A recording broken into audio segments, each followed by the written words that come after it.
Hey guys, welcome to Tabletop Warbands. In today's episode, Genestealer clash with the Adepta Sororitas. If you haven't seen the other episodes of the campaign, you can find them in the recommended videos. Anyway, I'm Simone and I play the Sisters. Hi, I'm Andrea and I play the Genestealers. Before we started, if you are subscribed to the channel, welcome back. If you are not subscribed yet and want to help us, join our growing community now by clicking on the subscribe button. And don't forget to activate the bell so you don't miss the next plot reports. Thank you guys! The Sisters have returned to the planet Hesperia and reported on the approaching Tyranid fleet. During the meeting with the senior officers of the garrison, an alarm sounded loud throughout the building. A group of Genestealers attacked the governor's palace with intent to capture him. In a hurry, the governor was sent down to his personal bunker, and the Sisters took care of locking the system with the security code. Something is wrong though. It seems that the Genestealers are aware of those codes and are attempting to enter the bunker. Today's mission is Launch Strike. The two kill teams will have to deploy within these two areas. There are 4 objectives and they are arranged in this way. Both Sisters and Genestealers will have to try to activate the codes by doing the action Upload Codes for 1 AP on the objectives. Key teams that upload codes to the central objectives they control earn 2 victory points. The 2 secondary objectives instead give 1 victory point each. The player with the most victory points at the end is the winner. The game will last 4 turns. Both armies start with 2 common points, earning 1 point at the start of each round. The Sisters were taken by surprise on their way back from their mission, but they are always ready to react to danger. Their main objective is to enter the codes to lock the bunker and eliminate the Genestealers trying to enter. Protecting the governor of the planet takes priority over everything. The Adepta Sororitas kill team is made up of 10 novitiate operatives. Leading the team, Sister Superior Agatha, armed with plasma pistol and power weapon. The other team members are a novitiate Dialogus and an Exactor to keep the others in line. A Penitent, a model that can never be missing in a good team, together with a Duelist. A novitiate Hospitaller to take care of the Sisters. A Pronatus to inspire them and a Reliquarius to keep their spirits up. Then a Purgatus to warm the atmosphere a little, and a Novitiate Condemnor to send the Emperor's greetings to the enemies. The kill team uses equipment from last game, so I assign an Atochastier and an Icon of Fate to the Novitiate Superior, a Chaplet Ecclesiasticus and an Adamant Weaver Supplice to the Hospitaller, 1 Sainted Reliquia for the Duelist and another Atochastier for the Purgatus. The kill team also has Tactical Uplink, which allows me to use a tactical ploy without spending any CPs once per turn. After infiltrating an Imperial city, my Genestealer started looking for the governor to take over the city. But something went wrong and the authorities were notified of the presence of the Genestealers. The governor is in his bunker right now, but they don't know my kill team has the access codes. Quickly, get the governor before it's too late. My kill team is formed by 12 operatives. The leader is a neophyte leader called Eric. He's equipped with bolt pistol and power pick. Immediately after him, there are 2 cult agent operatives. The first one is Locus, also known as Jake. The second agent is Sanctus Talon, known as Michael. Both agents are very strong in melee, so I can use them to protect an objective or 2.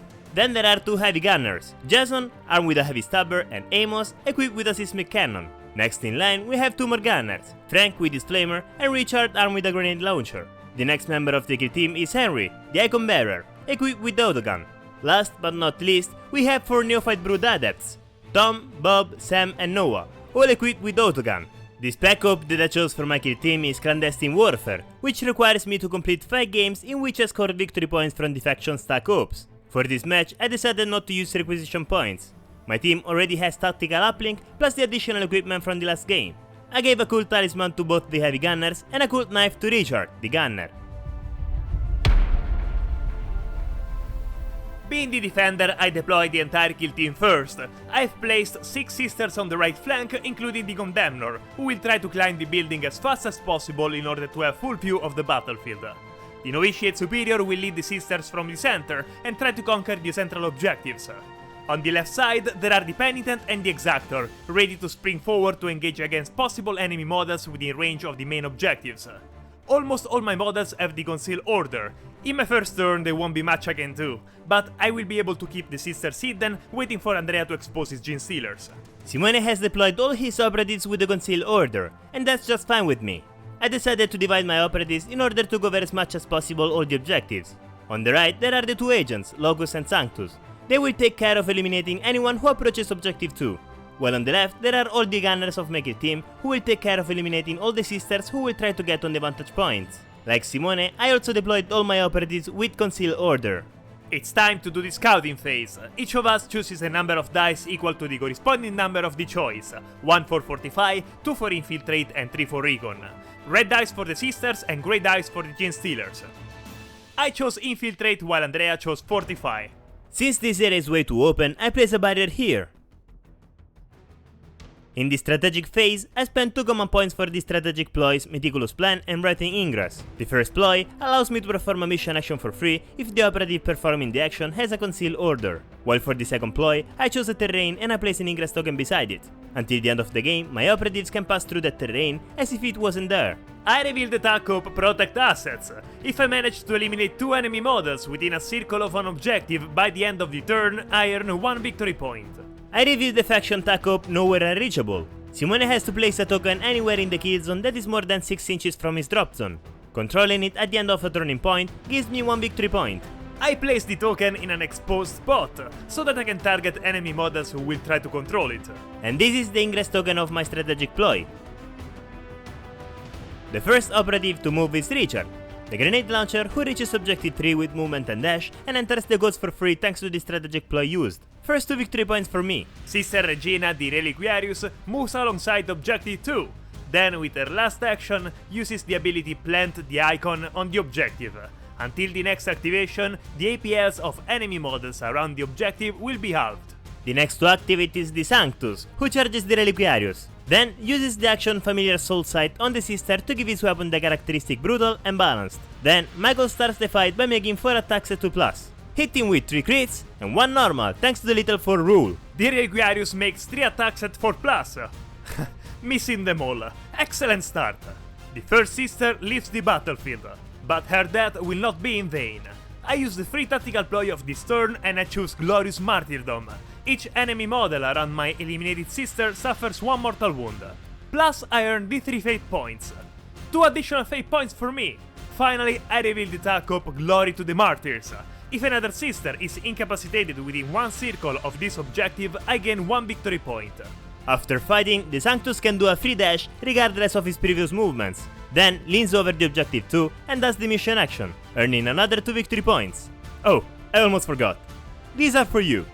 Sister Sibylla the Dialogus uses her ability to give the Pronatus an additional APL, then moves and positions herself inside the building behind the column.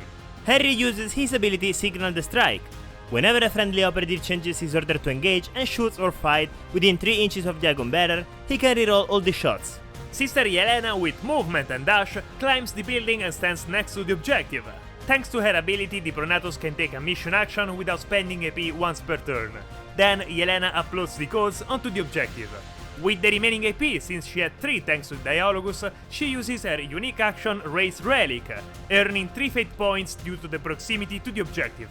Jason, my heavy stabber, changes his order to engage and targets the Pronatus near objective 1. Then he fires 5 shots at 4+. Rerolling the 1 thanks to Signal the Strike. Just 3 hits. I use 2 fate points to activate Blinding Aura, thanks to which my model gets the benefit of the cover, so 1 of the dice is already saved. I roll the other 2 at 4+. And Yelena is safe. Sister Victoria, the Exactor, uses her whip on the Penitent, giving her an extra AP and an extra circle of movement. Both adepts on the right, Tom and Bob, are activated thanks to the group activation too. Then they use movement and dash to reach objective 1, and by controlling it, they can do the action of the mission that earns me another victory point, reaching 5 in total. It's time for Sister Superior Agatha to hide behind the barrier with movement and dash, entering within range of the objective 3. Eric, my leader, uses movement and dash to get closer to objective 3 and keep it under my control. Sister Benedetta with movement and dash climbs over the building and arrives right above objective 4. Amos changes his order to engage and dashes behind the wall to have the duelist in sight. Then shoots with the seismic cannon at short range for shots at 3+. Rerolling 2 thanks to the Agon's ability. Just 3 normal hits. For her too, I use 2 fate points for Blinding Aura, giving her cover. So 1 dice is automatically saved and I roll the other 2 at 4+. 1 is successful. I use another fate point for Fateful Blessing, an act of fate that can be used alongside other acts of fate in the same activation, and that allows me to reload dice. Here's a nice 6! The duelist is safe too. Of course. At the end of his activation, thanks to the leader nearby, I use for free the tactical ploy Slinking into Darkness on Amos and change his order to Conceal.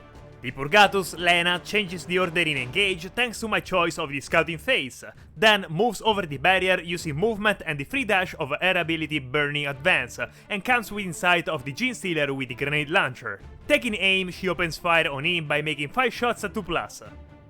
All hit including a critical hit. Thanks to that critical hit, the enemy model has an Inferno token. At the end of the turn, on a 4+, he will suffer a mortal wound. Ouch!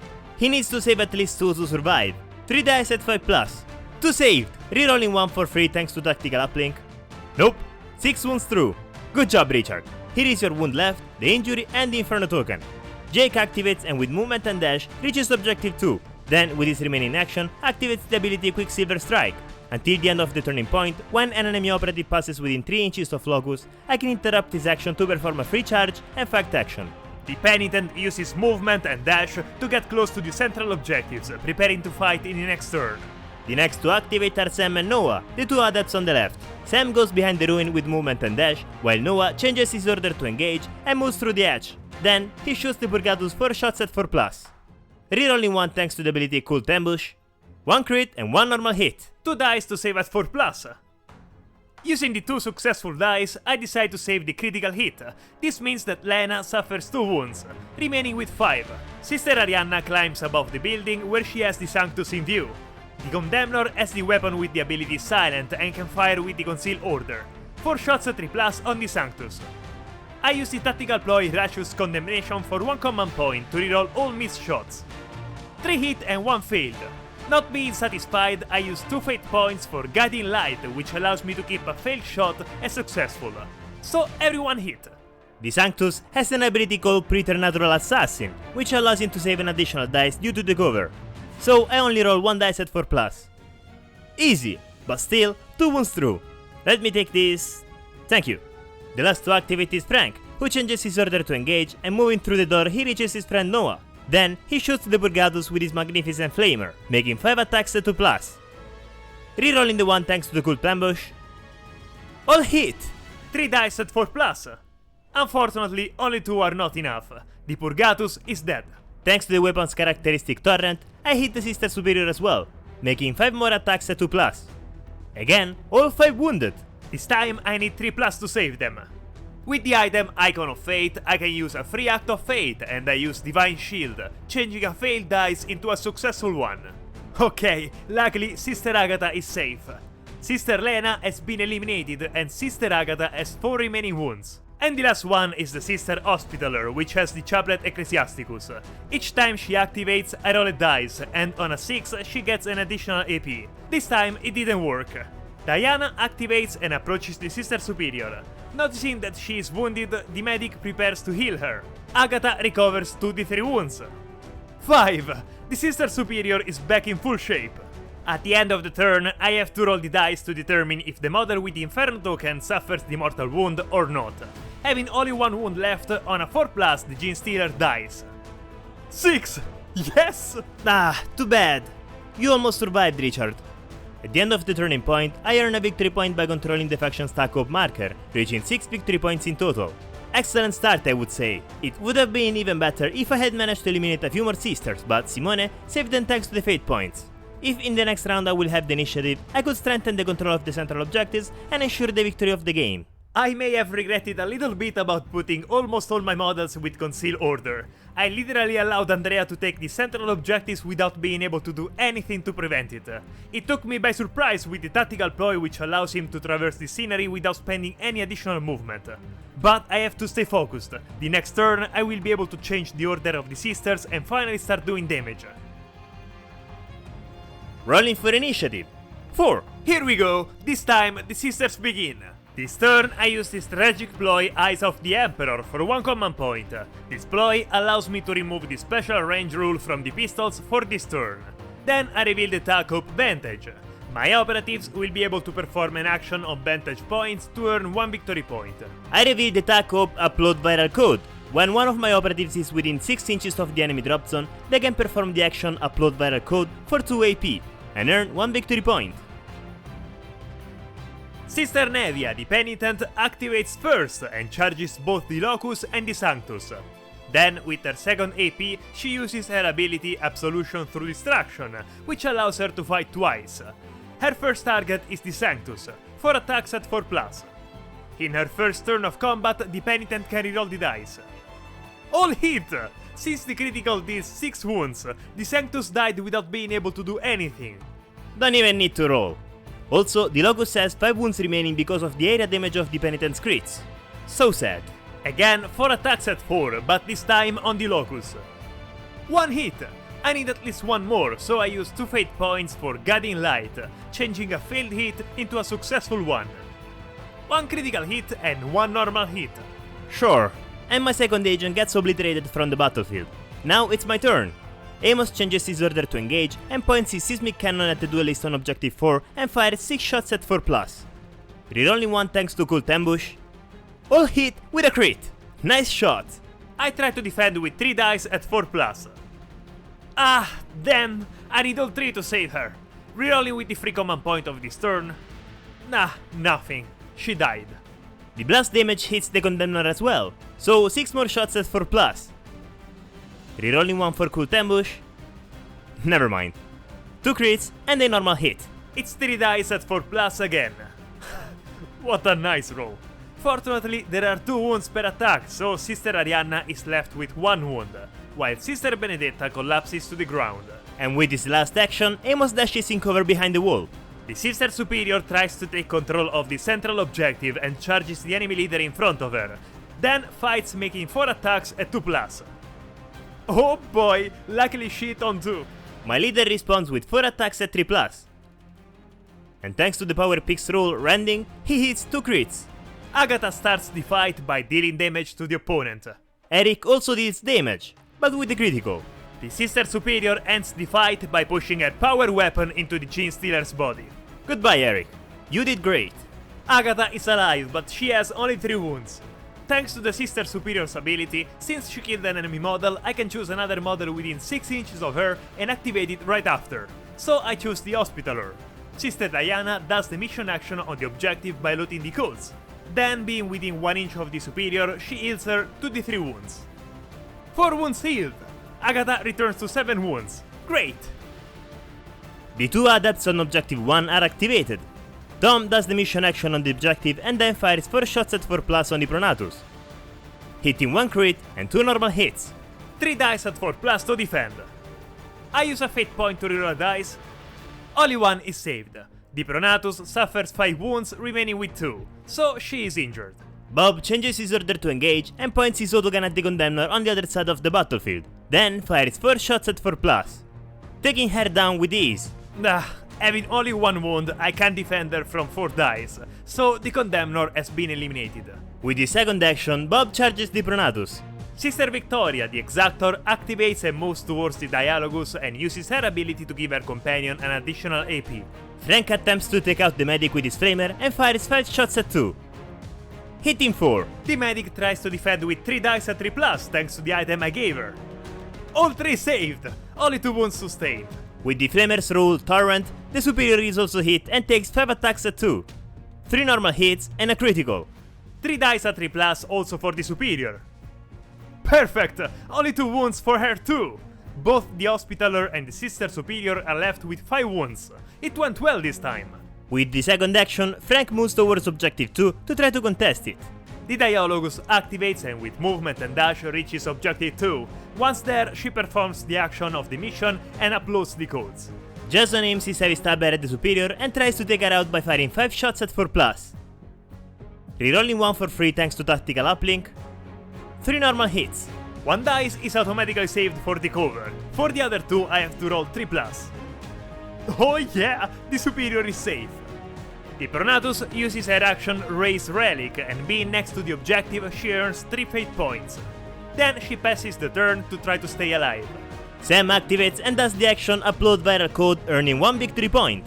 Noah activates immediately after and fires at the medic 4 shots at 4, hitting 2 crits and 1 normal hit. Nice!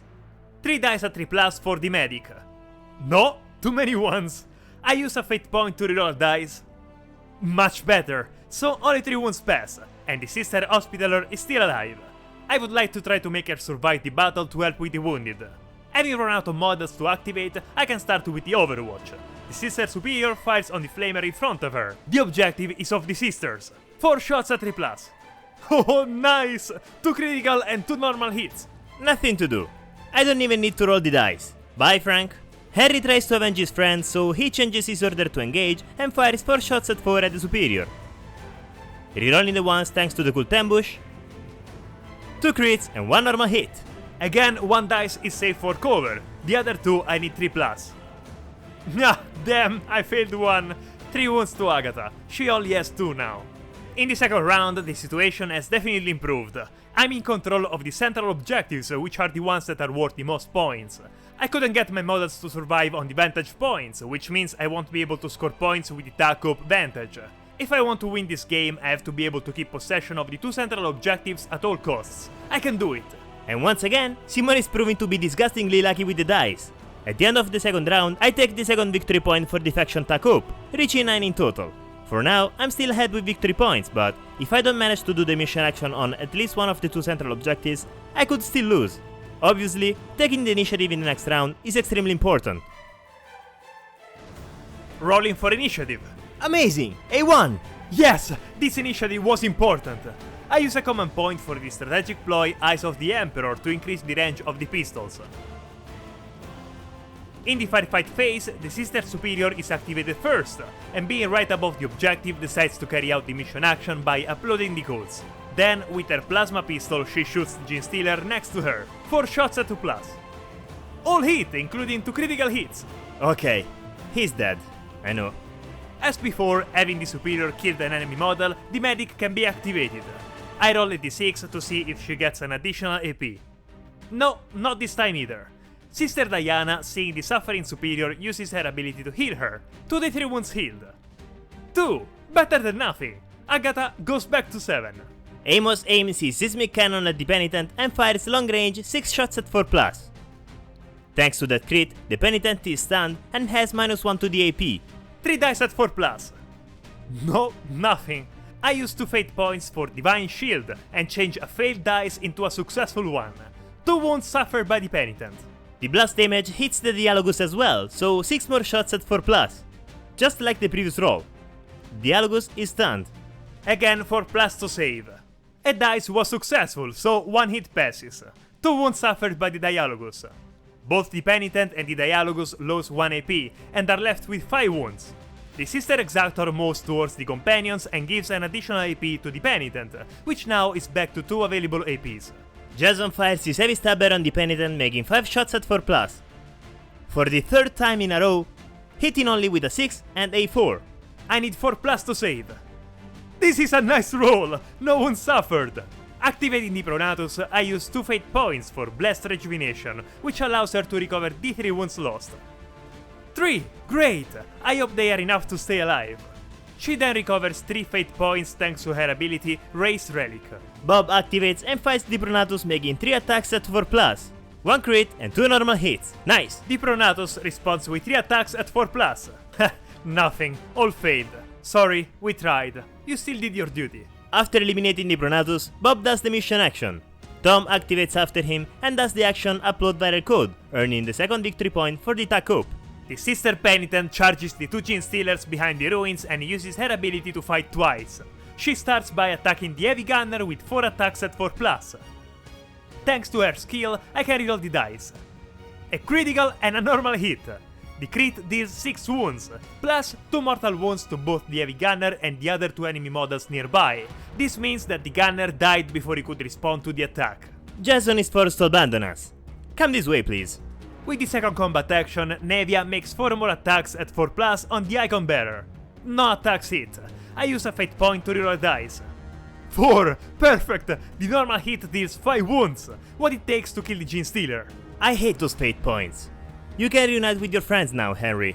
Sam uses movement and dash to get behind the barrier in the opposing drop zone.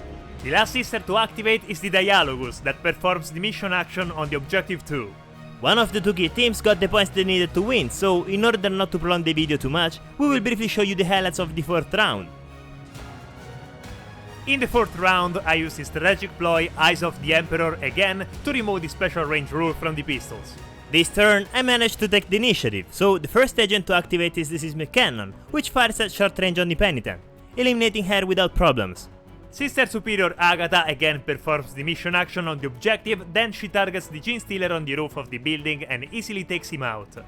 Then activates the medic after her, that fails the roll to get the additional AP again. Then she moves into cover to try to survive. While Bob is eliminated, Tom does the mission action, earning a victory point. On the other side of the battlefield, Sam finally moves to the edge of the opposing drop zone, and by doing so, I can reveal my last Hope Interloper. I remove Sam from the battlefield and earn 2 victory points. The Dialogus performs the mission action on Objective 2. With a final score of 14-13, the sisters win. This game was very close. My operatives did very well, but unfortunately, it didn't help. In my opinion, fate points shouldn't exist.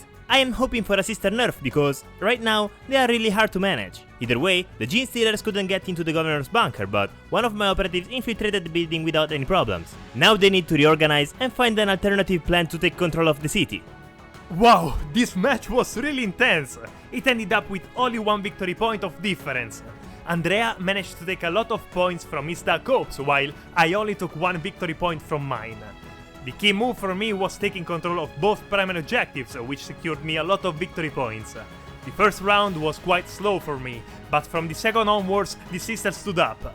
The fate points mechanism is really too strong. More than once I managed to get away with just the Axe of Fate. The bunker has been protected and the governor is safe, but the doubt remains.